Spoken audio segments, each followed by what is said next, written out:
ಕನ್ನಡ ಅಂದರೆ ಬರೀ ನವೆಂಬರ್ 1ನೇ ತಾರೀಕಿಗೆ ಸೀಮಿತ ಅಂತೇಳಿ ಏನು ಮಾಡ್ತಾ ಇದ್ದಾರೆ, ಅದು ಆಗಬಾರ್ದು.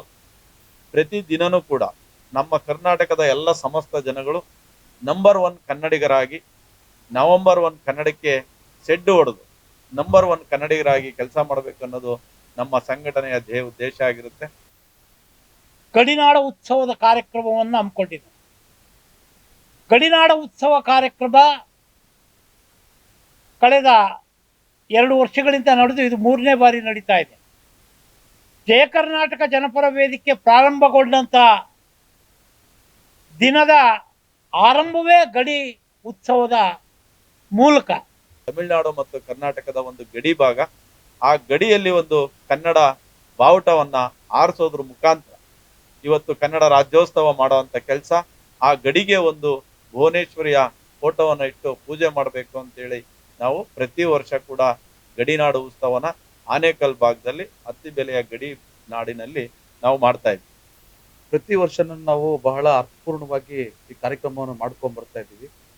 ಉದ್ದೇಶ ಏನಂತಂದ್ರೆ ನಮ್ಮ ಗಡಿನಲ್ಲಿ ರೈತರಿಗೆ ಒಳ್ಳೇದಾಗ್ಲಿ, ಬಡ ಜನರಿಗೆ ಒಳ್ಳೇದಾಗ್ಲಿ, ಒಂದು ಗಡಿನಲ್ಲಿ ದೇವಿಗಳನ್ನ ಪೂಜೆ ಮಾಡಬೇಕು ಅಂತೇಳಿ ಡಿಸೈಡ್ ಮಾಡಿದ್ದೀವಿ.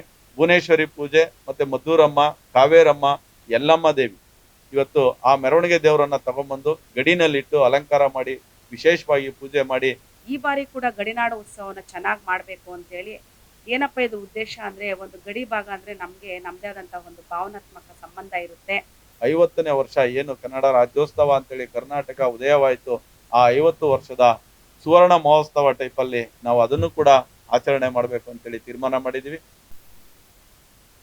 ಮತ್ತೆ ಮಹಿಳಾ ರಾಜ್ಯಾಧ್ಯಕ್ಷ ಆದಂಥ ಪುಷ್ಪಲತಾ ಮೇಡಮ್ ಅವರು ಬಂದಿದ್ದಾರೆ, ಅವ್ರಿಗೂ ಸಹ ಸ್ವಾಗತವನ್ನು ಬಯಸ್ತೇನೆ. ಮತ್ತೆ ರಾಜ್ಯ ಸಂಘಟನಾ ಕಾರ್ಯದರ್ಶಿ ಆದಂಥ ಗೋಪಿರವರು ಆಗಮಿಸಿದ್ದಾರೆ, ಅವ್ರಿಗೂ ಸಹ ಸ್ವಾಗತವನ್ನು ಬಯಸ್ತೇನೆ. ಈ ಕ್ಷೇತ್ರದಲ್ಲಿ 17ನೇ ತಾರೀಕು ಏನು ಗಡಿನಾಡ ಉತ್ಸವ ಕಾರ್ಯಕ್ರಮ ನಡೀತಿದೆ, ಅದರ ಅಧ್ಯಕ್ಷತೆ, ಅದರ ಜವಾಬ್ದಾರಿಯನ್ನು ಹೊಂದಿರ್ತಕ್ಕಂಥ ಈ ಕ್ಷೇತ್ರದ ಅಧ್ಯಕ್ಷರಾದಂಥ ಲೋಕೇಶ್ ಅವರು ಆಗಮಿಸಿದ್ದಾರೆ, ಅವ್ರಿಗೂ ಸಹ ಸ್ವಾಗತವನ್ನು ಬಯಸ್ತೇನೆ. ಹಾಗೆ ವಿಶೇಷವಾಗಿ ನಾನು ಕಳೆದ ಬಾರಿ ನೀವು ಮಾಧ್ಯಮದ ಮಿತ್ರರು ಭಾಳಷ್ಟು ಸಹಕಾರ ಕೊಟ್ರಿ, ಈ ಸರಿನೂ ಅದೇ ರೀತಿ ಸಹಕಾರ ಬಯಸಿ ಇವತ್ತು ಮಾಧ್ಯಮಗೋಷ್ಠಿಯನ್ನು ಕರೆದಿರ್ತಕ್ಕಂಥ ವಿಶೇಷವಾಗಿ ನಿಮಗೂ ಸಹ ನಾನು ಸ್ವಾಗತವನ್ನು ಬಯಸ್ತೇನೆ. ಮೊದಲಿಗೆ 17ನೇ ತಾರೀಕು ನಡೆಯುವಂಥ ಕಾರ್ಯಕ್ರಮದ ರೂಪುರೇಷೆಗಳು ಯಾವ ರೀತಿ ಇರುತ್ತೆ ಅಂತೇಳಿ ಈ ಕ್ಷೇತ್ರದ ಅಧ್ಯಕ್ಷರಾದಂಥ ಲೋಕೇಶ್ ಅವರು ನಡೆಸ್ಕೊಡ್ಬೇಕಂತೇಳಿ ಅವರಲ್ಲಿ ಮನವಿ ಮಾಡ್ಕೊಳ್ತಾ ಇದ್ದೀವಿ. ನಮ್ಮ ನಡೆ ನಿಸರ್ಗದ ಕಡೆ ಎಂಬ ಶೀರ್ಷಿಕೆಯನ್ನು ಇಟ್ಕೊಂಡು ಜಯ ಕರ್ನಾಟಕ ಸಂಘಟನೆಯು ಕನ್ನಡ ಪರ ಹೋರಾಟಗಳು ಮತ್ತು ಅದಕ್ಕೆ ಬೇಕಾದಂಥ ರೂಪುರೇಷೆಗಳನ್ನು ರೂಪಿಸಿಕೊಂಡು ಬಡಜನರು, ದೀನದಲಿತರು ಎಲ್ಲರಿಗೂ ಸಹಾಯವನ್ನು ಮಾಡ್ತಾ ನಡ್ಕೊಂಡು ಬರ್ತಾ ಇದೆ. ಆಮೇಲೆ ಗಡಿ ಉತ್ಸವ 3ನೇ ಗಡಿ ಉತ್ಸವವನ್ನು ಈಗ ಮಾಡ್ತಾ ಇದ್ದೀವಿ ನಮ್ಮ ಸಂಘಟನೆ ವತಿಯಿಂದ. ಈ ಕಾರ್ಯಕ್ರಮಕ್ಕೆ ಮಾಧ್ಯಮ ಮಿತ್ರರು ನೀವು ಬಂದಿದ್ದೀರಾ, ನಿಮಗೂ ಧನ್ಯವಾದಗಳು. ಮತ್ತು ನಮ್ಮ ಜಯ ಕರ್ನಾಟಕ ಜನಪರ ವೇದಿಕೆಯ ರಾಜ್ಯಾಧ್ಯಕ್ಷರಾದ ಸನ್ಮಾನ್ಯ ಶ್ರೀ ಜೆ ಶ್ರೀನಿವಾಸಣ್ಣ ಅವರು ಬಂದಿದ್ದಾರೆ. ನಾಯಕತ್ವದಲ್ಲಿ ಮತ್ತು ನಮ್ಮ ಚಟ್ಟಳೆ ಲೋಕೇಶ್ ಅವರ ಜಿಲ್ಲಾಧ್ಯಕ್ಷರು ಅವರ ಒಂದು ಸಹಕಾರದೊಂದಿಗೆ ಈ ಕಾರ್ಯಕ್ರಮ ನಡೀತಾ ಇದೆ. ಈ ಕಾರ್ಯಕ್ರಮದ ರೂಪುರೇಷೆಗಳು ಈ ರೀತಿ ಇದೆ. ಶ್ರೀ ಮಲೆ ಮಹದೇಶ್ವರ ಸ್ವಾಮಿ ಸನ್ನಿಧಾನದಲ್ಲಿ ಪ್ರಾರಂಭಗೊಂಡು ಅಲ್ಲಿಂದ ಸುಮಾರು 500 ಜನ ಮಹಿಳೆಯರು ಕಳಶ ಬರುವ ಮುಖಾಂತರ ಸುಮಾರು 4-5 ಕಲಾ ತಂಡಗಳು ಜೊತೆಗೆ ಭುವನೇಶ್ವರಿ ದೇವಿ ಪಲ್ಲಕ್ಕಿ ಮತ್ತು ಪುನೀತ್ ರಾಜ್ಕುಮಾರ್ ಅವರ ಪಲ್ಲಕ್ಕಿ ಜೊತೆಗೆ ಇರುತ್ತೆ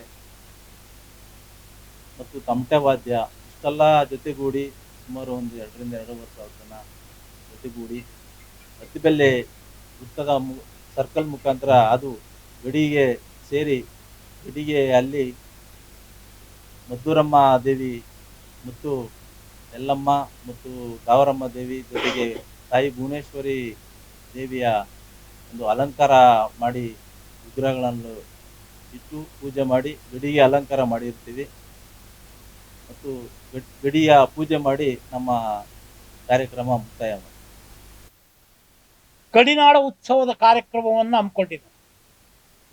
ಗಡಿನಾಡ ಉತ್ಸವ ಕಾರ್ಯಕ್ರಮ ಕಳೆದ 2 ವರ್ಷಗಳಿಂದ ನಡೆದು ಇದು 3ನೇ ಬಾರಿ ನಡೀತಾ ಇದೆ. ಜಯ ಕರ್ನಾಟಕ ಜನಪರ ವೇದಿಕೆ ಪ್ರಾರಂಭಗೊಂಡಂಥ ದಿನದ ಆರಂಭವೇ ಗಡಿ ಉತ್ಸವದ ಮೂಲಕ. ನಾವು ಯಾವತ್ತೂ ಜಯ ಕರ್ನಾಟಕ ಜನಪರ ವೇದಿಕೆಯನ್ನು ಆರಂಭ ಮಾಡಬೇಕು ಅಂತೇಳಿ ಹೇಳ್ಬಿಟ್ಟು ಅನ್ನಪೂರ್ಣೇಶ್ವರಿ ದೇವಾಲಯಕ್ಕೆ ಹೋಗಿ, ಹೊರನಾಡಿಗೆ ಹೋಗಿ, ನಮ್ಮ ಸಂಘಟನೆಯ ಲೋಗೋ ಮತ್ತು ಲಾಂಛನವನ್ನು ಅನಾವರಣಗೊಳಿಸಿ ಬಂದ ನಂತರ ನಾವು ಮೊದಲು ಪ್ರಾರಂಭ ಮಾಡಿದ್ದೆ ಗಡಿ ಉತ್ಸವ. ಈ ಗಡಿ ಉತ್ಸವಕ್ಕೆ ಜಯ ಕರ್ನಾಟಕ ಜನಪರ ವೇದಿಕೆ ಬಹಳ ಒತ್ತನ್ನು ಕೊಡ್ತೈತೆ. ಬಹಳ ವಿಶೇಷವಾದಂಥ ಒಂದು ಗೌರವವನ್ನು ಸೂಚನೆ ಮಾಡ್ತೈತೆ. ಯಾಕೆ ಅಂತಂದರೆ ಗಡಿ ಅನ್ನುವಂಥದ್ದು ಈ ರಾಜ್ಯಕ್ಕೆ ಎಷ್ಟು ಮುಖ್ಯನೋ ಈ ರಾಜ್ಯದ ಜನತೆಗೆ ಅಷ್ಟೇ ಮುಖ್ಯ. ಈ ರಾಜ್ಯದ ಜನತೆಯ ಬದುಕಿಗೆ ಮತ್ತು ಈ ಕನ್ನಡಿಗನ ಬದುಕೇನಿದೆ ಇದನ್ನು ರೂಪಿಸ್ಕೊಳ್ಳೋದಕ್ಕೆ ನಾವೇ ನಿರ್ಮಾಣ ಮಾಡಿಕೊಂಡಿರುವಂಥ ಈ ಗಡಿ ರೇಖೆಗಳು, ಅದರಲ್ಲಿ ವಿಶೇಷವಾಗಿ ಗಡಿ ಗೋಪುರ. ಈ ಹಿಂದೆ ಕೂಡ ನಾವು ಹೊಸೂರು, ಧರ್ಮಪುರಿ, ಡಂಗಣಿಕೋಟೆ ಈ ಎಲ್ಲ ಭಾಗಗಳನ್ನು ಕೂಡ ನಾವು ಕರ್ನಾಟಕ ಅಂತಲೇ ಇದ್ದಿದ್ದು ಕೂಡ ಕನ್ನಡದ ಬಳಕೆ ಇವುಗಳು ಕೂಡ ನಿರಂತರವಾಗಿ ಆ ಭಾಗದಲ್ಲಿ ನಡೀತಾ ಇದೆ. ಯಾವುದೋ ಒಂದು ರಾಜಾಜಿಯ ಒತ್ತಾಸೆಗೋಸ್ಕರ ಆ ಭಾಗವನ್ನು ಬಿಟ್ಕೊಡ್ಬೇಕಾಯ್ತು. ಇವತ್ತು ನಾವು ಮಹಾಜನ್ ವರದಿಯನ್ನು ಅನುಷ್ಠಾನಕ್ಕೆ ತಂದರೆ ಅರ್ಧ ಧರ್ಮಪುರಿ ಜಿಲ್ಲೆ ಸಂಪೂರ್ಣ ಕರ್ನಾಟಕಕ್ಕೆ ಸೇರ್ತೈತೆ. ಸೊ ಇಂಥ ಸಂದರ್ಭದಲ್ಲಿ ಈ ಗಡಿ ಭಾಗಕ್ಕೆ ವಿಶೇಷವಾದಂಥ ಅರ್ಥವನ್ನು ಕೊಡುವಂಥ, ವಿಶೇಷವಾದಂಥ ಒಂದು ಸ್ಥಾನವನ್ನು ಕೊಡುವಂಥ ಕಲ್ಪನೆಯೊಂದಿಗೆ ಜಯ ಕರ್ನಾಟಕ ಜನಪರ ವೇದಿಕೆ ಈ ಗಡಿ ಉತ್ಸವವನ್ನು ಮಾಡ್ತಾ ಇದೆ. ಈ ಗಡಿ ಉತ್ಸವ 17ನೇ ತಾರೀಕು ಭಾನುವಾರ ಬೆಳಗ್ಗೆ ಮಲೆಮಹದೇಶ್ವರ ಯಡೂರಹಳ್ಳಿ ಗೇಟ್ನಲ್ಲಿರುವಂಥ ಮಲೆಮಹದೇಶ್ವರ ದೇವಸ್ಥಾನದಿಂದ ಪ್ರಾರಂಭವನ್ನು ಮಾಡ್ತೀವಿ. ಇನ್ನೊಂದು ಈ ಬಾರಿಯ ಗಡಿ ಉತ್ಸವದ ವಿಶೇಷತೆ ಏನು ಅಂತ ಹೇಳಿದ್ರೆ, ನಮಗೆ ಕರ್ನಾಟಕ ಅನ್ನುವಂಥದ್ದು ನಾಮಕರಣಗೊಂಡು 50 ವರ್ಷಗಳು ಕಳೆದಿದ್ದಾವೆ. ಕರ್ನಾಟಕ ಅನ್ನುವಂಥದ್ದು ಏನು 50 ವರ್ಷಗಳ ಮಾತ್ರ ಇತಿಹಾಸವೇ ಅಂತೇಳಿ ನಮ್ಮನ್ನು ನಾವು ಪ್ರಶ್ನೆ ಮಾಡಿಕೊಂಡಾಗ ಇಲ್ಲ. ಕರ್ನಾಟಕ ಅನ್ನುವಂಥದ್ದು ಕಲ್ಪನೆ 1,500 ವರ್ಷಗಳ ಹಿಂದೆ ಇದ್ದಂಥದ್ದು. ಇಮ್ಮಡಿ ಪುಲಿಕೇಶಿನ ಕಾಲದಲ್ಲಿ ಕರ್ನಾಟಕ ಇರಲಿಲ್ಲ, ಕರ್ನಾಟ ಸೈನ್ಯ ಅಂತೇಳಿ ಹೊಯ್ಸಳರ, ಗಂಗರ, ಕದಂಬರ, ಚಾಲುಕ್ಯರ ಎಲ್ಲ ಅರಸರ ಕಾಲಘಟ್ಟಗಳಲ್ಲೂ ನಾವು ಕರ್ನಾಟಕ ಸೈನ್ಯವನ್ನು ನೋಡ್ಬೋದು. ಅಂತ ಕರ್ನಾಟ ಏನು ಅವತ್ತಿನ ದಿನದ ಆಶಯಗಳಿದ್ವು, ಇಮ್ಮಡಿ ಪುಲಿಕೇಶಿ ಆಗಲಿ, ಪ್ರೌಢದೇವರಾಯ ಆಗಲಿ, ಮತ್ತು ಕೃಷ್ಣದೇವರಾಯ ಆಗಲಿ, ಅಚ್ಯುತರಾಯನ ಕಾಲಘಟ್ಟ ಆಗಲಿ, ಕೆಂಪೇಗೌಡರ ಕಾಲಘಟ್ಟ ಆಗಲಿ, ಮೈಸೂರು ಅರಸರ ಕಾಲಘಟ್ಟಗಳಲ್ಲೂ ಕೂಡ ಈ ಕರ್ನಾಟ ಅನ್ನುವಂಥ ಪದ ಬಳಕೆ ಬಹಳ ವಿಸ್ತೃತವಾಗಿತ್ತು. ಅದನ್ನು ಸಕಾರಗೊಳಿಸಿದ್ದು ಹಲವಾರು ಜನರ ಒತ್ತಾಯದ ಮೇರೆಗೆ 1973ರಲ್ಲಿ ಮಾರ್ಚ್ನಲ್ಲಿ ಕರ್ನಾಟಕ ಅಂತ ಬದಲಾವಣೆಯನ್ನು ಮಾಡ್ಕೊಳ್ತೀವಿ. ಏನು ಮೈಸೂರು ಸಂಸ್ಥಾನ ಅಥವಾ ಮೈಸೂರು ರಾಜ್ಯ ಅಂತಿತ್ತು, ಈ ರಾಜ್ಯಕ್ಕೆ ನಾವು ಹೊಸ ನಾಮಕರಣವನ್ನು ಮಾಡ್ತೀವಿ, ಕರ್ನಾಟಕ ಅಂತೇಳಿ ಹೇಳ್ಬಿಟ್ಟು ಅನುಮೋದನೆಯನ್ನು ಕೇಂದ್ರಕ್ಕೆ ಕಳಿಸಿದಾಗ ಆಗಸ್ಟ್ನಲ್ಲಿ ಅನುಮೋದನೆ ಸಿಗ್ತೈತೆ. ಆಗಸ್ಟ್ನಲ್ಲಿ ಅದೇ ವಿಧಾನಸಭೆ ಮತ್ತು ಪರಿಷತ್ನಲ್ಲಿ ಅಂಗೀಕಾರವನ್ನು ಪಡೆದು ನವೆಂಬರ್ 1, 1973ರಂದು ನಾವು ಕರ್ನಾಟಕ ಅನ್ನುವಂಥದ್ದು ನಾಮಕರಣವನ್ನು ಮಾಡ್ತಾರೆ. ಆ ಒಂದು ವಿಶೇಷತೆಯು ಕೂಡ ಆ ಏನು 50 ವರ್ಷಗಳ ಸಂಭ್ರಮದ ವಿಶೇಷತೆ ಕೂಡ ಈ ಗಡಿನಾಡ ಉತ್ಸವದಲ್ಲಿ ಅಡಗಿದೆ. ಈ ಗಡಿನಾಡ ಉತ್ಸವವನ್ನು ನಾವು ಕರ್ನಾಟಕದ ಪಾರಂಪರಿಕವಾದಂಥ ಜಾನಪದ ಕಲಾ ತಂಡಗಳು ಯಾವ್ಯಾವಿದ್ದಾವೆ ಅವುಗಳಲ್ಲಿ ಬಹುತೇಕ ಇಲ್ಲಿ ಅವುಗಳನ್ನು ಪ್ರಸ್ತುತಪಡಿಸುವಂಥ ಕೆಲಸವನ್ನು ಜಯ ಕರ್ನಾಟಕ ಜನಪರ ವೇದಿಕೆ ಮಾಡ್ತಾ ಇದೆ. ಈ ಜಯ ಕರ್ನಾಟಕ ಜನಪರ ವೇದಿಕೆ ಒಂದು ಸಾಂಪ್ರದಾಯಿಕ ನಂಬಿಕೆಗಳನ್ನು ಹೊತ್ತಂತ, ಸಾಂಸ್ಕೃತಿಕವಾಗಿ ಒತ್ತು ಕೊಡುವಂಥ, ಪರಿಸರವನ್ನು ಉಳಿಸುವಂಥ ಈ ಎಲ್ಲ ಕೆಲಸಗಳನ್ನು ಮಾಡಿಕೊಂಡು ಬಂದಿದೆ. ನಿಮಗೆ ಒಂದು ಉದಾಹರಣೆ ಅಂತ ಹೇಳಿದ್ರೆ, ಪರಿಸರದ ಮೇಲೆ ಮತ್ತು ಈ ಭಾಷೆ ನಾಡಿನ ಮೇಲೆ ಇರುವಂಥ ಗೌರವ ಮತ್ತು ಅಭಿಮಾನ ಎಂಥದ್ದು ಅಂದರೆ, ಇಲ್ಲಿ ಒಂದು ಭೈರವ ವನವನ್ನು ನಿರ್ಮಾಣ ಮಾಡಿದ್ವಿ. ಶ್ರೀಯುತ ಲೋಕೇಶ್ ರವರು ನಮ್ಮ ಬೆಂಗಳೂರು ಜಿಲ್ಲಾಧ್ಯಕ್ಷರು. ಅವತ್ತಿನ ದಿನ ಅವರು ಆನೇಕಲ್ ತಾಲೂಕು ಅಧ್ಯಕ್ಷರಾಗಿದ್ದರು. ಅವರ ಅಧ್ಯಕ್ಷತೆಯಲ್ಲಿ ನಮ್ಮ ಸಂಸ್ಥಾಪಕ ಅಧ್ಯಕ್ಷರಾದಂಥ ಶ್ರೀಯುತ ಗುಣರಂಜನ್ ಶೆಟ್ಟಿಯವರ ಆಶಯದೊಂದಿಗೆ ಒಂದು ಭೈರವ ವನ, ಏನು ಪರಿಸರದ ಖ್ಯಾತ ತಜ್ಞರಿದ್ದಾರೆ ಆರ್ ಯಲ್ಲಪ್ಪ ರೆಡ್ಡಿಯವರು, ಅವರನ್ನು ಒಳಗೊಂಡಂಗೆ ನಾವು ಇಲ್ಲೇ ಶೆಟ್ಟಹಳ್ಳಿ ಹತ್ರ ಒಂದು ಭೈರವ ವನ, ಮರ್ಸೂರು ಪಂಚಾಯಿತಿ ವ್ಯಾಪ್ತಿಗೆ ಬರುವಂಥ ಶೆಟ್ಟಹಳ್ಳಿ ಪ್ರದೇಶದ ಬಳ್ಳಾಪುರದ ನಾವು ಭೈರವ ವನವನ್ನು ನಿರ್ಮಾಣ ಮಾಡ್ತೀವಿ. ಹಾಗೆ ನಮ್ಮ ಜೆ ಶ್ರೀನಿವಾಸರವರು ರಾಜ್ಯಾಧ್ಯಕ್ಷರು ಯಾರಿದ್ದಾರೆ, ಅವರು ಊರಿನ ಪಕ್ಕ ಹುಣಸಬಾನಹಳ್ಳಿಯ ಕೋಡಗಲಹಟ್ಟಿ ಕೆರೆಯನ್ನು ನಾವು ಅಭಿವೃದ್ಧಿಗೊಳಿಸಿದ್ದೀವಿ. ಅಲ್ಲಿ ಒಂದು 3,000 ಮರಗಳನ್ನು, ಸಸಿಗಳನ್ನು ನೆಡುವಂಥ ಕೆಲಸವನ್ನು ಮಾಡಿ, ಹಾಗೆ ಈ ಮರಗಳಿಗೆ ಏನು ಮೊಳಗಳನ್ನು ಹೊಡೆದು ಚಿತ್ರಪಟಗಳನ್ನು ನೇತಾಕಿ ಅಡ್ವರ್ಟೈಸ್ಮೆಂಟ್ಗಳನ್ನು ಹಾಕಿರ್ತಾರೆ, ಅವುಗಳನ್ನೆಲ್ಲ ನೇಲ್ ಫ್ರೀ ಟ್ರೀಸ್ ಅಂತೇಳಿ ಮರಗಳನ್ನು ಕೀಳುವಂಥ ಕೆಲಸವನ್ನು ಕೂಡ ಜಯ ಕರ್ನಾಟಕ ಪರಿಸರದ ಜೊತೆ ಕನ್ನಡದ ಉಳಿವಿನ ಬಗ್ಗೆ, ಕನ್ನಡಿಗನ ಬದುಕಿನ ಬಗ್ಗೆ ವಿಶೇಷವಾದಂಥ ಕಾಳಜಿಯನ್ನು ಹೊತ್ತು ಇಡೀ ನಾಡಿನಾದ್ಯಂತ ಈ ಕೆಲಸವನ್ನು ಮಾಡಿಕೊಂಡು ಬಂತು. ಅದರಲ್ಲಿ ವಿಶೇಷವಾಗಿ ಆನೇಕಲ್ ತಾಲೂಕಿನಲ್ಲಿ ಈ ಗಡಿ ಉತ್ಸವವನ್ನು ಶ್ರೀಯುತ ಗೋಪಿ ಮತ್ತು ಲೋಕೇಶ್ ರವರು, ಆನೇಕಲ್ ತಾಲೂಕು ಅಧ್ಯಕ್ಷರು ಗುಡ್ಡಟ್ಟಿ ಲೋಕೇಶ್ ರವರು ಮತ್ತು ಗೋಪಿಯವರು, ಅವ್ರ ಜೊತೆ ಒಂದು ಮಹಾನ್ ದಂಡಿದೆ. ಆ ಎಲ್ಲ ಹೆಸರುಗಳನ್ನು ಹೇಳೋಕ್ಕಾಗದೇ ಇರೋದ್ರಿಂದ ನಾನು ಇವರಿಬ್ಬರ ಹೆಸರನ್ನು ತಗೊಂಡು ಇವರಿಬ್ಬರು ಈ ಗಡಿ ಉತ್ಸವದ ಜವಾಬ್ದಾರಿಯನ್ನು ಶ್ರೀಯುತ ಲೋಕೇಶ್ ರವರು, ಶೆಟ್ಟಹಳ್ಳಿ ಲೋಕೇಶ್ ರವರು ನಮ್ಮ ಬೆಂಗಳೂರು ಜಿಲ್ಲಾಧ್ಯಕ್ಷರು, ಅವರ ಮಾರ್ಗದರ್ಶನದಲ್ಲಿ ನಮ್ಮ ಸಂಸ್ಥಾಪಕ ಅಧ್ಯಕ್ಷರಾದಂಥ ಶ್ರೀಯುತ ಬಿ ಗುಣರಂಜನ್ ಶೆಟ್ಟಿಯವರು. ಗುಣರಂಜನ್ ಶೆಟ್ಟಿಯವರು ಅಂತ ಹೇಳಿದ್ರೆ ನಮ್ಮ ಯಾರು ದಕ್ಷಿಣ ಭಾರತದ ಖ್ಯಾತ ಚಲನಚಿತ್ರ ನಟಿ ಅನುಷ್ಕಾ ಶೆಟ್ಟಿಯವರಿದ್ದಾರೆ, ಅವರ ಸ್ವಂತ ಅಣ್ಣ.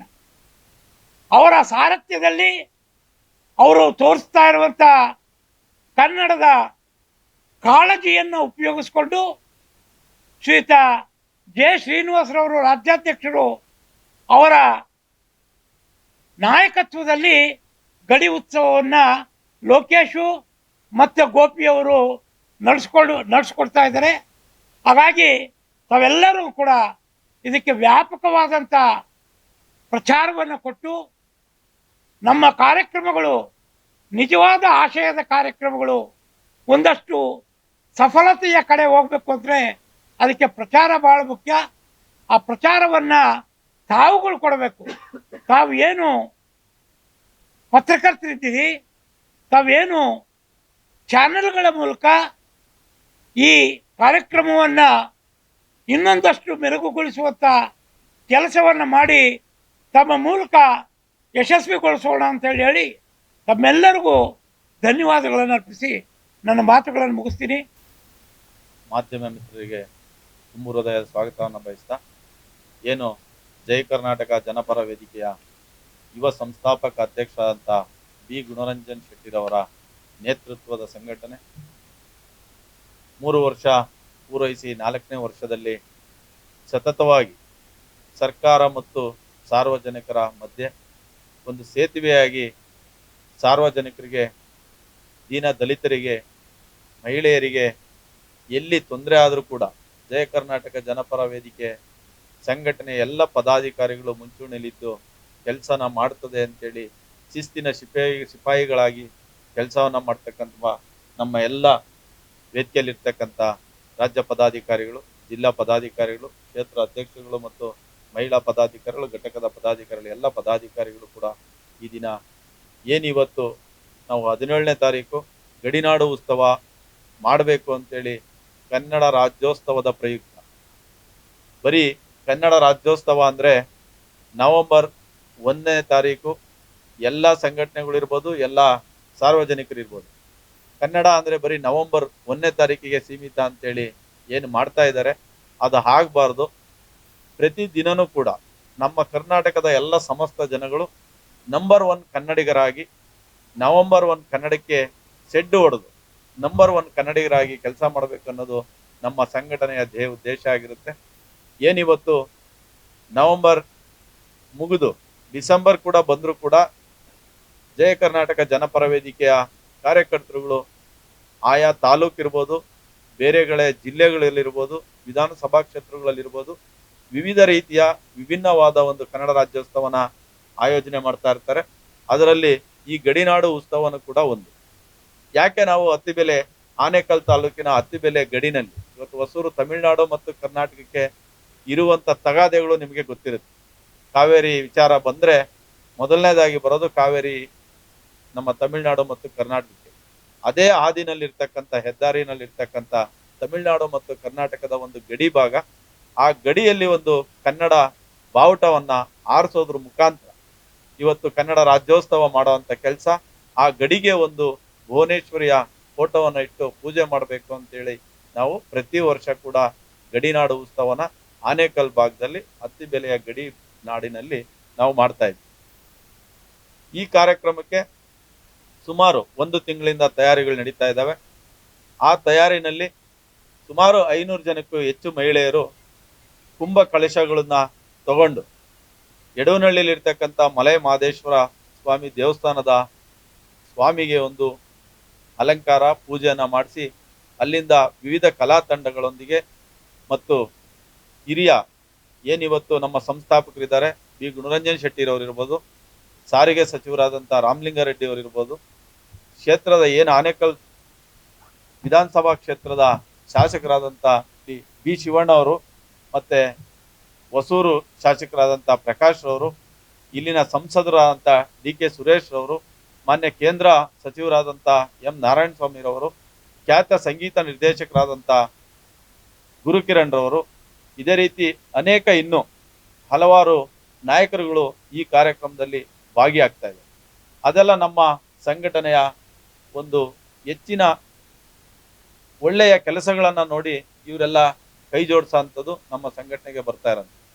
ಬರೀ ಕನ್ನಡ ರಾಜ್ಯೋತ್ಸವನೆಲ್ಲ ಈಗ ಇಷ್ಟುವರೆಗೂ ಕೂಡ ನಮ್ಮ ಪ್ರಧಾನ ಸಂಚಾಲಕರು ತಿಳಿಸ್ಕೊಟ್ಟಂತೆ ಪರಿಸರನ ಕಾಳಜಿಯಲ್ಲಿಟ್ಕೊಂಡು ಎಲ್ಲಿ ಸರ್ಕಾರ ಗೋಮಾಳಗಳು, ಗೋಗುಂಟೆಗಳು, ಕೆರೆ ಅಂಗಳಗಳು, ಬಫರ್ ಝೋನ್ಗಳು, ಇಂಥ ಎಲ್ಲ ಸರ್ಕಾರಿ ಜಾಗಗಳಲ್ಲಿ ಕೂಡ ಎಲ್ಲಿ ಖಾಲಿ ಜಾಗ ಇದ್ದರೆ ಅದನ್ನ ಒತ್ತುವರಿ ಮಾಡಿ ಈ ಭೂಮಾಫಿಯಾಗಳು ನುಂಗು ನೀರು ಕುಡಿಯುವಂಥ ಜಮೀನುಗಳನ್ನು ಉಳಿಸಿ ಆ ಎಲ್ಲ ಜಾಗಗಳಲ್ಲಿ ನಾವು ಗಿಡ ನೆಡುವಂಥ ಕಾರ್ಯಕ್ರಮನ ಸತತವಾಗಿ ನಮ್ಮ ಸಂಘಟನೆ ಮಾಡ್ತಾ ಬಂದಿದೆ. ಕೆರೆಗಳನ್ನು ಕೂಡ ಅಭಿವೃದ್ಧಿ ಕಳಿಸೋ ಅಂಥದ್ದು, ಏನಿವತ್ತು ನೀರುಗಳಿಲ್ಲದೆ ಮುಚ್ಚೋಗಿರೋ ಅಂಥದ್ದು ಇರ್ಬೋದು, ಅದನ್ನು ಊರು ತೆಗೆಸೋ ಅಂಥ ಕೆಲಸ ಕೂಡ ನಮ್ಮ ಸಂಘಟನೆಯಿಂದ ಮಾಡ್ತಾ ಇದ್ದೀವಿ. ಇವತ್ತು ಸರ್ಕಾರದಿಂದ ಒಂದು ದತ್ತಕ್ಕೆ ತಗೊಂಡು, ಈಗ ಬೇರೆ ಎಲ್ಲ ದತ್ತಕ್ಕೆ ತಗೋಬೋದು, ಮಗು ದತ್ತಕ್ಕೆ ತಗೋಬೋದು, ತಾಯಿ ತಂದೆನ ದತ್ತಕ್ಕೆ ತಗೋಬೋದು, ಈ ತರ ಅಂತ ಕೆಲಸಗಳು ನಡೀತಾ ಇರ್ತವೆ. ಆದರೆ ನಮ್ಮ ಸಂಘಟನೆ ಇವತ್ತು ಕೆರೆನ ದತ್ತಕ್ಕೆ ಕೊಡೋದು, ಯಾವ್ದಾದ್ರು ಒಂದು ಸಂಘಟನೆ ದತ್ತಕ್ಕೆ ಕೊಡ್ತಾರೆ ಅಂತಂದ್ರೆ ಅದು ಜಯ ಕರ್ನಾಟಕ ಜನಪರ ವೇದಿಕೆ ಅಂತ ಹೇಳಕ್ಕೆ ನಮ್ಗೆ ಹೆಮ್ಮೆ ಆಗುತ್ತೆ.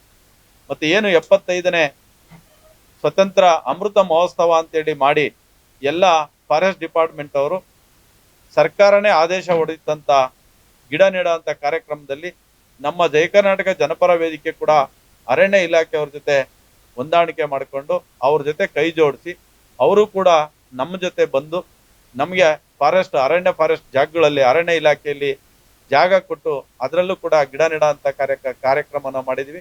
KR ಪುರಂ ವಿಧಾನಸಭಾ ಕ್ಷೇತ್ರದ ಮಂಡೂರು ಅರಣ್ಯ ಇಲಾಖೆಯಲ್ಲಿ 5 ಎಕರೆ ಜಾಗ ಕೊಟ್ಟಿದ್ದಾರೆ. ಮತ್ತೆ SS ಘಾಟಿ, ದೊಡ್ಡಬಳ್ಳಾಪುರ ತಾಲೂಕು SS ಘಾಟಿನಲ್ಲೂ ಕೂಡ 5 ಎಕರೆ ಜಾಗ ಕೊಟ್ಟಿದ್ದಾರೆ. ಅಲ್ಲಿ ಗಿಡ ನೆಟ್ಟು ನಾವು ಕೂಡ ಅರಣ್ಯ ಇಲಾಖೆಯವರ ಸಹಕಾರದೊಂದಿಗೆ ಗಿಡ ನೆಟ್ಟು ಸಸಿ ಮರ ಬೆಳೆಸೋ ಅಂತ ಕಾರ್ಯಕ್ರಮನ ಅದನ್ನು ಕೂಡ ಮಾಡಿದೀವಿ. ವನ ಮಹೋತ್ಸವ ಅಂತೇಳಿ ಸರ್ಕಾರ ಮಾಡಿದಂತ ಆಯೋಜನೆ ಅದು. ಅದ್ರ ಜೊತೆ ನಮ್ಮ ಸಂಘಟನೆಯವ್ರಿಗೂ ಕೂಡ ಕೈ ಜೋಡಿಸಿ ಕೆಲಸ ಮಾಡೋವಂಥದ್ದು ನಮ್ಮ ಸಂಘಟನೆ ಮಾಡಿರೋದಕ್ಕೆ ಹೆಮ್ಮೆ ಇದೆ.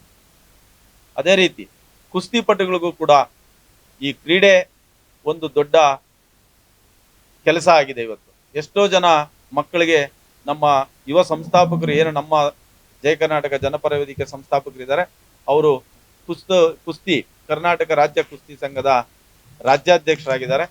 ಅವರು ಕೂಡ ಯಾವುದಾದ್ರೂ ಕ್ರೀಡೆಗಳಿಗೆ ಒಂದು ಉತ್ತೇಜನ ಕೊಡುವಂತ ಕೆಲಸ ಮಾಡಬೇಕಲ್ಲ ಅಂತೇಳಿ ಒಂದನ್ನ ಆಯ್ಕೆ ಮಾಡ್ಕೊಂಡು ಕುಸ್ತಿ ಕ್ರೀಡಾಪಟುಗಳಿಗೆ ಇವತ್ತು ಕರ್ನಾಟಕದ ರಾಜ್ಯ ಕುಸ್ತಿ ಸಂಘದ ವತಿಯಿಂದ ಕಿಟ್ಗಳು ಕೊಡೋ ಅಂಥದ್ದು, ಅವರು ಹೋಗ್ಲಿಕ್ಕೆ ಅವ್ರಿಗೆ ಟ್ರ್ಯಾಕ್ ಶೂಟ್ಸ್ ಕೊಡೋ ಅಂಥದ್ದು, ಶೂಸ್ ಕೊಡೋ ಅಂಥದ್ದು, ಟ್ರಯಲ್ಸ್ಗೆ ಹೋಗುವಂಥ ಕಡೆ, ನ್ಯಾಷನಲ್ ಗೇಮ್ಸ್ಗೆ ಹೋಗುವಂಥ ಕಡೆ ಫ್ಲೈಟ್ ಟಿಕೆಟ್ ಇರ್ಬೋದು, ಟ್ರೈನ್ ಟಿಕೆಟ್ ಇರ್ಬೋದು, ಬಸ್ಸಿನ ವ್ಯವಸ್ಥೆಗಳು ಮಾಡಿಕೊಡೋ ಅಂಥದ್ದು, ಅದನ್ನ ಮಾಡಿಕೊಟ್ಟು ಅವ್ರಿಗೆ ಅನುಕೂಲ ಮಾಡೋಂಥ ಕೆಲಸಗಳು ಕೂಡ ನಮ್ಮ ಜಯ ಕರ್ನಾಟಕ ಜನಪರ ವೇದಿಕೆಯ ಸಂಸ್ಥಾಪಕರಾದ ಬಿ ಗುಣರಂಜನ್ ಶೆಟ್ಟಿರವರ ನೇತೃತ್ವದಲ್ಲಿ ಅದು ಕೂಡ ನಡೀತಾ ಇದೆ.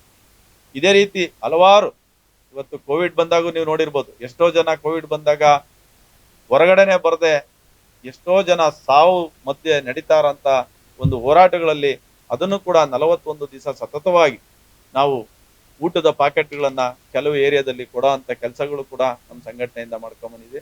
ಇದೇ ರೀತಿ ಸುಮಾರು ಹಲವಾರು ಕೆಲಸಗಳನ್ನ ಒಂದು ಸಾಮಾಜಿಕ ಕಾಳಜಿ ಇಟ್ಕೊಂಡು ಇವತ್ತು ನಮ್ಮ ಜನಪರ ವೇದಿಕೆ ಕೆಲಸಗಳನ್ನ ಮಾಡ್ಕೊಂಡ್ ಬರ್ತಾ ಇದೆ. ಮುಂದಿನ ದಿನಗಳು ಕೂಡ ಅತಿ ಹೆಚ್ಚಿನ ಎಲ್ಲಾ ಭಾಗದಲ್ಲೂ ಕೂಡ ಇವತ್ತು ಏನು ಒಂದು ಕಡೆ ಗಡಿ ಭಾಗದಲ್ಲಿ ಮಾಡ್ತೀವಿ ಅಂತಲ್ಲ, ಬೆಳಗಾವಿನಲ್ಲಿರ್ಬೋದು, ಬೆಳಗಾವಿ ಫ್ಲಾಗ್ ಸುಟ್ಟಾಗ ನಿಮ್ಗೆ ಗೊತ್ತು, ಇಲ್ಲಿ ಕರ್ನಾಟಕ ಬಂದ್ ಕರೀತಾರೆ, ಯಾವುದೋ ಅಂಗಡಿ ಮುಗ್ಗಟ್ಟುಗಳನ್ನ ಮುಚ್ಚಿಸ್ತಾರೆ. ಆದ್ರೆ ನಮ್ಮ ಸಂಘಟನೆ ಆ ಕೆಲಸ ಮಾಡ್ಲಿಲ್ಲ. ಇಲ್ಲಿಂದ ದೆಹಲಿ ಚಲೋ ಅಂತೇಳಿ ಒಂದು ಚಳುವಳಿನ ಹಮ್ಮಿಕೊಂಡು ದೆಹಲಿಲಿ ಹೋಗಿ ಜಂತರ್ ಮಂತರ್ ಹತ್ರ ಪ್ರೊಟೆಸ್ಟ್ ಅನ್ನ ಮಾಡಿ ಅಲ್ಲಿಂದ ಹೋಮ್ ಮಿನಿಸ್ಟರ್ಗೆ ಇರ್ಬೋದು, ಚೀಫ್ ಸೆಕ್ರೆಟರಿಗೆ ಇರ್ಬೋದು, PM ಆಫೀಸ್ಗೆ ಇರ್ಬೋದು, ಇದರದ ವಿಚಾರ ಮುಟ್ಸುವಂತ ಕೆಲಸ. ಯಾಕೆಂದ್ರೆ ಬೆಳಗಾವಿ ವಿಚಾರವಾಗಿ ಮಹಾರಾಷ್ಟ್ರ ಮತ್ತು ಕರ್ನಾಟಕದ ಒಂದು ತಗಾದೆ, ಬಾವುಟ ವಿಚಾರ ಬಂದಾಗ ಬೆಳಗಾವಿ ಮಹಾರಾಷ್ಟ್ರದ್ದು ಒಂದು ತಗಾದೆಗಳು ನಡೀತಾನೆ ಇರ್ತದೆ. ಅಂತ ಒಂದು ಕೆಲಸನ ಒಂದು ಕೇಂದ್ರ ಸರ್ಕಾರ ಮಧ್ಯಪ್ರವೇಶ ಮಾಡಿ 2 ಕರ್ನಾಟಕ ಮತ್ತು ಮಹಾರಾಷ್ಟ್ರಗಳ ಸರ್ಕಾರಗಳ ರಾಜ್ಯಗಳ ಮಧ್ಯೆ ಪ್ರವೇಶ ಮಾಡಿ ಅಲ್ಲಿ ಯಾವುದೇ ಒಂದು ತೊಂದರೆಗೆ ಅನುವು ಮಾಡಿಕೊಡ್ದಂಗೆ ಇದಕ್ಕೆ ಶಾಶ್ವತ ಪರಿಹಾರನ ಕಂಡುಕೊಡ್ಬೇಕು ಅಂತೇಳಿ ಮನವಿ ಕೊಟ್ಟು ಡೆಲ್ಲಿನಲ್ಲಿ ಮನವಿ ಮಾಡಿಕೊಟ್ಟು ಬಂದಂತ ಸಂಘಟನೆ ಅಂತ ಹೇಳಿದ್ರೆ ಹೆಮ್ಮೆ ಆಗ್ತದೆ. ಯಾಕಂದ್ರೆ ಇವತ್ತು ನಮ್ಮ ಕರ್ನಾಟಕದಲ್ಲಿ ನಾವು ಬಂದ್ ಮಾಡೋದ್ರಿಂದ ನಮ್ಮ ಜನಗಳಿಗೆ ಅನಾನುಕೂಲ, ನಮ್ಮ ಬಸ್ಸಿಗೆ ಕಲ್ಲೊಡೆಯೋದ್ರಿಂದ ನಮ್ಮ ದುಡ್ಡಲ್ಲಿ ಟ್ಯಾಕ್ಸ್ ದುಡ್ಡಲ್ಲೇ ಹೋಗುತ್ತೆ. ಅದಕ್ಕೆ ಯಾವುದೇ ಈ ತರ ಬೀದಿಗಿಳಿದು ಹೋರಾಟ ಮಾಡೋವಂಥದ್ದು ಕಡಿಮೆ ಮಾಡಿ ನಾವು ಯಾರಿಗೆ ಎಚ್ಚೆತ್ಸ್ಬೇಕು, ಎಲ್ಲಿಗೆ ಲೆಟರ್ ಕೊಡಬೇಕು, ಯಾರಿಗೆ ಮನವಿ ಕೊಡಬೇಕು, ಇದನ್ನ ತಿಳಿದು ಒಂದು ಕೆಲಸನ ಮಾಡ್ತಕ್ಕಂಥ ಶಿಸ್ತನ್ನ ಕಲಿಸಿರೋಂಥದ್ದು ನಮ್ಮ ಸಂಸ್ಥಾಪಕರ ಕೆಲಸ ಆಗಿರುತ್ತೆ. ಈ ದೃಷ್ಟಿಯಿಂದ ಇವತ್ತೇನಿಲ್ಲಿ ಭಾನುವಾರ 17ನೇ ತಾರೀಕು ಗಡಿನಾಡು ಉತ್ಸವ ಮಾಡ್ತಾ ಇದ್ದೀವಿ. ಗಡಿನಾಡು ಉತ್ಸವಕ್ಕೆ ಎಲ್ಲ ಹಿರಿಯ ನಾಯಕರುಗಳು ಬರ್ತಾ ಇದ್ದಾರೆ, ಗಣ್ಯರು ಬರ್ತಾ ಇದ್ದಾರೆ, ಚಲನಚಿತ್ರ ನಟರುಗಳು ಬರ್ತಾ ಇದ್ದಾರೆ. ಅದೇ ರೀತಿ ಸಾರ್ವಜನಿಕರು ಕೂಡ ಅತಿ ಹೆಚ್ಚಿನ ರೀತಿ, ವಿಶೇಷವಾಗಿ ಇವಾಗ ನಮ್ಮ ಒಂದು ಗಡಿನಲ್ಲಿ ದೇವಿಗಳನ್ನ ಪೂಜೆ ಮಾಡಬೇಕು ಅಂತೇಳಿ ಡಿಸೈಡ್ ಮಾಡಿದ್ದೀವಿ. ಭುವನೇಶ್ವರಿ ಪೂಜೆ ಮತ್ತೆ ಮದ್ದೂರಮ್ಮ, ಕಾವೇರಮ್ಮ, ಯಲ್ಲಮ್ಮ ದೇವಿ, ಇವತ್ತು ಆ ಮೆರವಣಿಗೆ ದೇವರನ್ನ ತಗೊಂಡ್ಬಂದು ಗಡಿನಲ್ಲಿಟ್ಟು ಅಲಂಕಾರ ಮಾಡಿ ವಿಶೇಷವಾಗಿ ಪೂಜೆ ಮಾಡಿ 50ನೇ ವರ್ಷ ಏನು ಕನ್ನಡ ರಾಜ್ಯೋತ್ಸವ ಅಂತೇಳಿ ಕರ್ನಾಟಕ ಉದಯವಾಯಿತು, ಆ 50 ವರ್ಷದ ಸುವರ್ಣ ಮಹೋತ್ಸವ ಟೈಪಲ್ಲಿ ನಾವು ಅದನ್ನು ಕೂಡ ಆಚರಣೆ ಮಾಡಬೇಕು ಅಂತೇಳಿ ತೀರ್ಮಾನ ಮಾಡಿದ್ದೀವಿ. ಗಡಿನಾಡು ಉತ್ಸವ ಮಲೆ ಮಹದೇಶ್ವರ ದೇವಸ್ಥಾನದಿಂದ ಪ್ರಾರಂಭವಾಗಿ ವಿವಿಧ ಕಲಾ ತಂಡಗಳೊಂದಿಗೆ ಅತ್ತಿಬೆಲೆ ಸರ್ಕಲ್ ಮೂಲಕ ಬಂದು ಗಡಿನ ಸೇರುತ್ತೆ. ಗಡಿನಲ್ಲಿ ಪೂಜೆ ಮಾಡಿ ಅಲ್ಲಿ ಊಟದ ವ್ಯವಸ್ಥೆ ಇರುತ್ತೆ. ಅದನ್ನ ಮುಗಿಸಿ ನಮ್ಮ ಕಾರ್ಯಕ್ರಮವನ್ನು ಮುಕ್ತಾಯಗೊಳಿಸ್ತೀವಿ ಅಂತ ಹೇಳ್ತಾ ನನ್ನ ಮಾತನ್ನು ಮುಗಿಸ್ತೀನಿ. ನಮ್ಮ ರಾಜ್ಯಾಧ್ಯಕ್ಷರು ಮತ್ತೆ ಈ ಕ್ಷೇತ್ರದ ಅಧ್ಯಕ್ಷರು ಮತ್ತೆ ನಮ್ಮ ರಾಜ್ಯ ಪ್ರಧಾನ ಸಂಚಾಲಕರು ಬಹಳಷ್ಟು ವಿಚಾರಗಳನ್ನ ತಿಳಿಸ್ಕೊಟ್ಟಿದ್ದಾರೆ.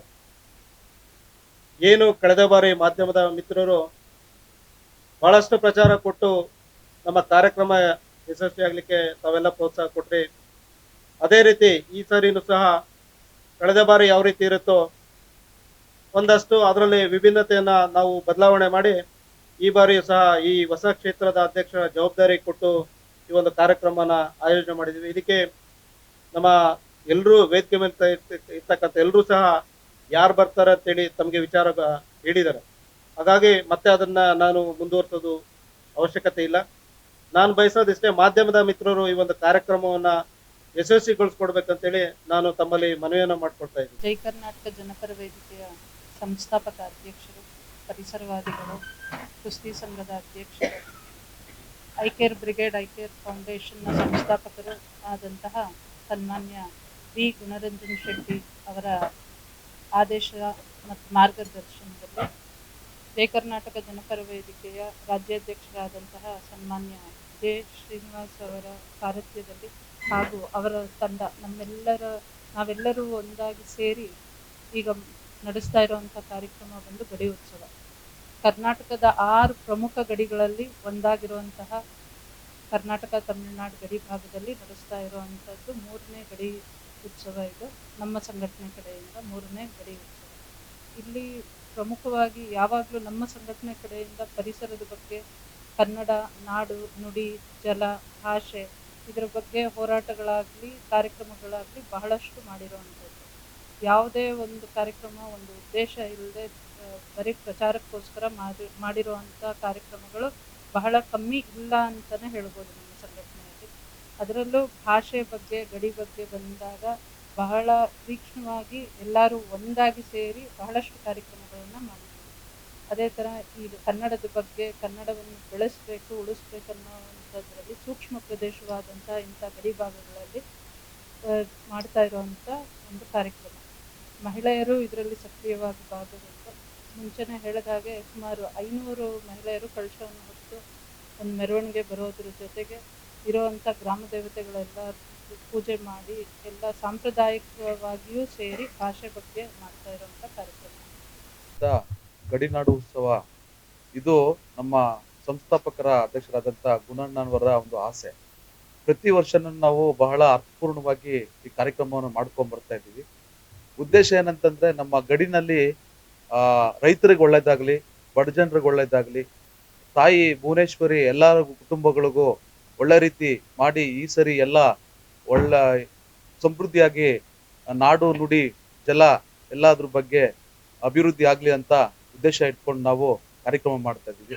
ಈ ಕಾರ್ಯಕ್ರಮಕ್ಕೆ ನಮ್ಮ ರಾಜ್ಯಾಧ್ಯಕ್ಷರು, ಮಹಿಳಾ ಘಟಕದ ರಾಜ್ಯಾಧ್ಯಕ್ಷರು, ಬೆಂಗಳೂರು ಜಿಲ್ಲಾದ ಅಧ್ಯಕ್ಷರು, ಮಹಿಳಾ ಜಿಲ್ಲಾಧ್ಯಕ್ಷರು ಎಲ್ಲರೂ ಸಂಪೂರ್ಣ ಬೆಂಬಲ ಕೊಟ್ಟು ಈ ಕಾರ್ಯಕ್ರಮನ ಯಶಸ್ವಿ ಮಾಡೋದಕ್ಕೆ ನಾವೆಲ್ಲ ಒಗ್ಗಟ್ಟಾಗಿ ಈ ಕಾರ್ಯಕ್ರಮನ ರೂಪಿಸ್ಕೊಂಡು ಬಂದಿದ್ದೀವಿ. ತಾಲೂಕಲ್ಲಿ ಎಲ್ಲ ನನ್ನ ಜನತೆ ಈ ಕಾರ್ಯಕ್ರಮಕ್ಕೆ ಬಂದು ಆಶೀರ್ವಾದ ಮಾಡಬೇಕು ಮತ್ತೆ ಕಾರ್ಯಕ್ರಮನ ಯಶಸ್ವಿ ಮಾಡ್ಬೇಕಂತ ನಾನು ಅವರಲ್ಲಿ ಮನವಿ ಮಾಡ್ಕೊಳ್ತಾ ಇದ್ದೀನಿ. ಗಡಿನಾಡ ಉತ್ಸವದ ಈ ದಿನ ಒಂದು ಪ್ರೆಸ್ ಮೀಟನ್ನು ಕರೆದಿದ್ದಾರೆ. ನಮ್ಮ ಮಾರ್ಗದರ್ಶಕರು, ನಮ್ಮ ಸಂಘಟನೆಯ ಜಯ ಕರ್ನಾಟಕ ಜನಪರ ವೇದಿಕೆ ಸಂಘಟನೆಯ ರಾಜ್ಯಾಧ್ಯಕ್ಷರಾದಂತಹ ಗುಣರಂಜನ್ ಶೆಟ್ಟಿ ಅವರಿಗೆ ವಂದಿಸುತ್ತಾ, ಮತ್ತು ಅದರ ಜೊತೆಯಲ್ಲಿ ನಮ್ಮ ರಾಜ್ಯಾಧ್ಯಕ್ಷರಾದಂತಹ ಶ್ರೀನಿವಾಸ್ ಸರ್ ಕೂಡ ಇವತ್ತು ಕಾರ್ಯಕ್ರಮ ಬಂದಿದ್ದಾರೆ, ಅವ್ರಿಗೂ ಕೂಡ ವಂದಿಸುತ್ತಾ, ಮತ್ತು ರಾಜ್ಯ ಮಹಿಳಾ ಘಟಕದ ಅಧ್ಯಕ್ಷರು ಪುಷ್ಪಲತಾ ಮೇಡಮ್ ಇದ್ದಾರೆ, ಮತ್ತು ಜಿಲ್ಲಾಧ್ಯಕ್ಷರು ಲೋಕೇಶ್ ಅಣ್ಣನವರು, ಮತ್ತು ಗೋಪಿ ಅಣ್ಣವರು, ಮತ್ತು ನಮ್ಮ ಮಾರ್ಗದರ್ಶಕರು ರಾಧಾ ಅಣ್ಣವರು ಇದ್ದಾರೆ. ಮತ್ತು ಈ ಒಂದು ಕಾರ್ಯಕ್ರಮದ ತಾಲೂಕಿನಲ್ಲಿ ಎಲ್ಲ ಜವಾಬ್ದಾರಿಯನ್ನು ತಗೊಂಡು ವಹಿಸ್ಕೊಂಡು ಈ ಕಾರ್ಯಕ್ರಮವನ್ನು ಚೆನ್ನಾಗಿ ಈ ಸಲ ಇನ್ನೂ ಚೆನ್ನಾಗಿ ಮಾಡಬೇಕು ಅಂತೇಳಿ ಏನೋ ಒಂದು ಆಶೋತ್ತರವನ್ನು ಇಟ್ಕೊಂಡು ಕೆಲಸ ಮಾಡ್ತಾ ಇರ್ತಕ್ಕಂಥ ನಮ್ಮೆಲ್ಲರ ಆತ್ಮೀಯ ಅಣ್ಣ ಆದಂತಹ ತಾಲೂಕಾಧ್ಯಕ್ಷರು ಲೋಕೇಶ್ ಅಣ್ಣನವರಿದ್ದಾರೆ, ಮತ್ತು ಎಲ್ಲ ಹೆಣ್ಮಕ್ಳಿದ್ದಾರೆ. ನಾನು ಒಂದು ಸಂಘಟನೆಯ 2 ವಿಚಾರಗಳೇನಪ್ಪ ಅಂದರೆ, ಈಗ ಎಲ್ಲಾದರೂ ನಮಗೊಂದು ಸ್ವಲ್ಪ ಜಾಗ ಸಿಕ್ಕಿದ್ರೆ ಸಾಕು, ಒಂದು ಸ್ವಲ್ಪ ಜಾಗ ಇದ್ದರೆ ಅದ್ರ ಪಕ್ಕದಲ್ಲಿ ಇನ್ನೊಂದು ನಮ್ಮದೇ ಅಂತೇಳಿ ಕಟ್ಟಡಗಳನ್ನು ಕಟ್ಕೊಂಡು ಅವರ ಸ್ವಂತಕ್ಕೋಸ್ಕರ ಬದುಕ್ತಕ್ಕಂತಹ ಒಂದು ಪರಿಸ್ಥಿತಿಯನ್ನು ನಾವೀಗಾಗಲೇ ನೋಡ್ತಾ ಇದ್ದೀವಿ. ಅಂತಹ ಒಂದು ಪರಿಸ್ಥಿತಿನಲ್ಲಿ ನಮ್ಮ ಒಂದು ಸಂಘಟನೆಯಲ್ಲಿ ಒಂದು ಮನೆಗೊಂದು ಗಿಡ ನೆಡಬೇಕು, ಊರಿಗೊಂದು ಕೆರೆ ಮಾಡಬೇಕು, ನಮ್ಮ ನಡೆ ನಿಸರ್ಗದ ಕಡೆಗೆ ಅಂತೇಳಿ ಏನು ಅಣ್ಣ ಒಂದು ಗುಣರಂಜನ್ ಶೆಟ್ಟಿಯವರು ಒಂದು ಆಶಯವನ್ನು ಇಟ್ಕೊಂಡಿದ್ದಾರೆ. ಆ ಒಂದು ಆಶಯವನ್ನು ಎಲ್ಲಿ ಒಂದು ಸರ್ಕಾರಿ ಜಾಗ ಇರುತ್ತೆ, ಮತ್ತು ಗುಂಡ್ತೋಪುಗಳಿರುತ್ತೆ, ಮತ್ತು ಬಫರ್ ಝೋನ್ಸ್ ಇರುತ್ತೆ, ಅಲ್ಲಿ ಒಂದು ಪರಿಸರಕ್ಕೆ ಸಂಬಂಧಪಟ್ಟಂಗೆ ಹೆಚ್ಚು ಒತ್ತನ್ನು ಕೊಟ್ಟು ಕೆಲಸವನ್ನು ಮಾಡ್ತಾ ಇದ್ದಾರೆ. ಅದು ನಮಗೆ ತುಂಬ ಖುಷಿ ಇದೆ. ಅದರ ಜೊತೆಯಲ್ಲಿ ನಮ್ಮ ರಾಜ್ಯಾಧ್ಯಕ್ಷರು ಯಾವುದೇ ಒಂದು ಸರ್ಕಾರಿ ಮತ್ತು ಸಾರ್ವಜನಿಕರ ಮಧ್ಯೆ ಯಾವುದೇ ಒಂದು ಕೆಲಸ ಆಗಬೇಕು ಅಂದಾಗ ನಮಗೆ ಅದೆಷ್ಟೊತ್ತಲ್ಲಿ ಬೇಕಾದರೂ ನಾವು ಫೋನ್ ಮಾಡಿದಾಗ ಇಂಥದ್ದೊಂದು ಸಮಸ್ಯೆ ಇದೆ ಅಂದಾಗ ನಮಗೆ ಪ್ರತಿನಿತ್ಯ ಇವತ್ತೇನೋ ಒಂದು ಕಾರ್ಯಕ್ರಮ ಮಾಡಿಬಿಟ್ಟಿದ್ದೀವಿ, ಈ ಕಾರ್ಯಕ್ರಮಕ್ಕೆ ಮಾತ್ರ ಅವ್ರು ಸೀಮಿತ ಆಗಲ್ಲ, ಇಲ್ಲ ಒಂದು ಸಭೆ ಮಾಡ್ತೀವಿ ಆ ಸಭೆಗೆ ಮಾತ್ರ ಸೀಮಿತ ಇರೋದಿಲ್ಲ. ಪ್ರತಿ ದಿನನೂ ಯಾವುದೇ ಒಂದು ಕೆಲಸ ಇದ್ದರೂ ಕೂಡ ಹೆಣ್ಮಕ್ಳಾಗಿರಲಿ, ಮತ್ತು ನಮ್ಮ ಸಂಘಟನೆಯಲ್ಲಿ ಇರ್ತಕ್ಕಂಥ ಪ್ರತಿಯೊಬ್ಬರು ಒಂದು ಪರಿವಾರದಂತೆ ಯಾವುದೇ ಒಂದು ಕೆಲಸ ಇದ್ದರೂ ಕೂಡ ನಾವು ಅವ್ರ ಗಮನಕ್ಕೆ ತಂದಾಗ ನಮ್ಮನ್ನು ಅವರು ಯಾವುದೇ ಕಾರಣಕ್ಕೆ ಆ ವಿಚಾರವನ್ನ ನಮಗೆ ಅವರು ಸ್ವಂತವಾಗಿ ತೆಗೆದುಕೊಂಡು ನಮಗೆ ಕಾರ್ಯನಿರ್ವಹಿಸ್ತಾ ಬಂದಿದ್ದಾರೆ. ಅದು ಕೂಡ ನಮಗೆ ಖುಷಿ ಇದೆ. ಅದರ ಜೊತೆನಲ್ಲಿ ನನ್ನ ಆತ್ಮೀಯ ಅಣ್ಣ ಲೋಕೇಶ್ ಅಣ್ಣನವರು ಹೋದ ಬಾರಿ ತಾಲೂಕು ಅಧ್ಯಕ್ಷರಾಗಿದ್ದಾಗ ತುಂಬಾ ಚೆನ್ನಾಗಿ ಗಡಿನಾಡು ಉತ್ಸವ ಚೆನ್ನಾಗಿ ಬಂತು. ಹೋದ ಬಾರಿ ಕೂಡ ನಮಗೆ ಗೋಪಿ ಅಣ್ಣವರು, ಲೋಕೇಶ್ ಅಣ್ಣವರು ಎಲ್ಲರೂ ನಮಗೆ ತುಂಬಾ ಸಹಕಾರ ಕೊಟ್ಟರು. ಈ ಬಾರಿ ಕೂಡ ಗಡಿನಾಡು ಉತ್ಸವನ ಚೆನ್ನಾಗಿ ಮಾಡಬೇಕು ಅಂತೇಳಿ, ಏನಪ್ಪ ಇದು ಉದ್ದೇಶ ಅಂದ್ರೆ, ಒಂದು ಗಡಿ ಭಾಗ ಅಂದ್ರೆ ನಮಗೆ ನಮ್ಮದೇ ಆದಂತಹ ಒಂದು ಭಾವನಾತ್ಮಕ ಸಂಬಂಧ ಇರುತ್ತೆ. ಅದಕ್ಕೋಸ್ಕರ ಈಗ ಅಲ್ಲಿ ಬಾವುಟ ಸುಟ್ಟಾಕ್ಬಿಟ್ರು ಕೂಡ ಎಲ್ಲೋ ಒಂದು ಹತ್ರ ಇರ್ತೀವಿ, ನಾವು ಅಲ್ಲಿ ಹೋಗೋಕ್ಕಾಗಿಲ್ಲ ಅಂದ್ರೂ ಕೂಡ ನಮ್ಗೆ ಅದೊಂದು ಏನೋ ನಮ್ದು ಒಂದು ರಕ್ತ ಕೆಲಸ ಮಾಡ್ತಾ ಇರುತ್ತೆ. ಸೊ ಹಾಗಾಗಿ ಈಗೇನು ನಾವು ಗಡಿನಾಡು ಉತ್ಸವ ಮಾಡ್ತಾ ಇದ್ದೀವಿ, ಹೋದ ಬಾರಿಗಿಂತ ಈ ಬಾರಿ ಇನ್ನೂ ಚೆನ್ನಾಗಿ ಮಾಡಬೇಕು ಅಂತೇಳಿ ಎಲ್ಲರೂ ಪ್ರತಿನಿತ್ಯ ಈಗ ಒಂದು 2-3 ತಿಂಗಳಿಂದ ಕಷ್ಟಪಡ್ತಾ ಇದ್ದಾರೆ. ಎಲ್ಲರ ಈಗ ಏನು ನೇತೃತ್ವದಲ್ಲಿ ಆಗ್ತಕ್ಕಂಥ ಈ ಒಂದು ಗಡಿ ಉತ್ಸವದಲ್ಲಿ ನನ್ನ ತಾಲೂಕಿನಲ್ಲಿರ್ತಕ್ಕಂತಹ ನಾನು ಹೆಣ್ಮಕ್ಳಿಗೂ ಮತ್ತು ಹಿರಿಯರಿಗೂ ಮತ್ತು ಎಲ್ಲ ನಾಗರಿಕರಿಗೂ ನಾನು ಕೇಳ್ಕೊಳ್ಳೋದಿಷ್ಟೇ, ಈ ಗಡಿನಾಡು ಉತ್ಸವ ಅಂದರೆ ಇದು ನಮ್ಮ ಹಬ್ಬ. ನೀವೆಲ್ಲರೂ ಒಟ್ಟಿಗೆ ಬನ್ನಿ, ನಿಮ್ಮ ಜೊತೆಯಲ್ಲಿ ಎಲ್ಲರನ್ನೂ ಕರ್ಕೊಂಡು ಬನ್ನಿ, ಮತ್ತು ಈ ಒಂದು ಕಾರ್ಯಕ್ರಮದಲ್ಲಿ ಭಾಗವಹಿಸಬೇಕು. ಮತ್ತು ನಮಗೆ ನಿಮ್ಮ ಆಶೀರ್ವಾದ ನಮಗೂ ಮಾಡಬೇಕು, ಮತ್ತು ಈ ಒಂದು ಕಾರ್ಯಕ್ರಮವನ್ನು ಸಕ್ಸಸ್ ಮಾಡಬೇಕು ಅಂತೇಳಿ ಏನು ಈ ಒಂದು ಪ್ರೆಸ್ ಮೀಟನ್ನು ಇವತ್ತು ಗಡಿನಾಡ ಉತ್ಸವದ ಸಂಬಂಧ ಕರೆದಿದ್ದೀವಿ. ಈ ಒಂದು ಪ್ರೆಸ್ ಮೀಟ್ಗೆ ಬಂದಿರತಕ್ಕಂತಹ ನನ್ನ ಎಲ್ಲ ಜೈ ಕರ್ನಾಟಕ ಜನಪರ ವೇದಿಕೆಯ ಕುಟುಂಬದ ಎಲ್ಲ ಸದಸ್ಯರಿಗೂ ನಾನು ವಂದಿಸ್ತೇನೆ.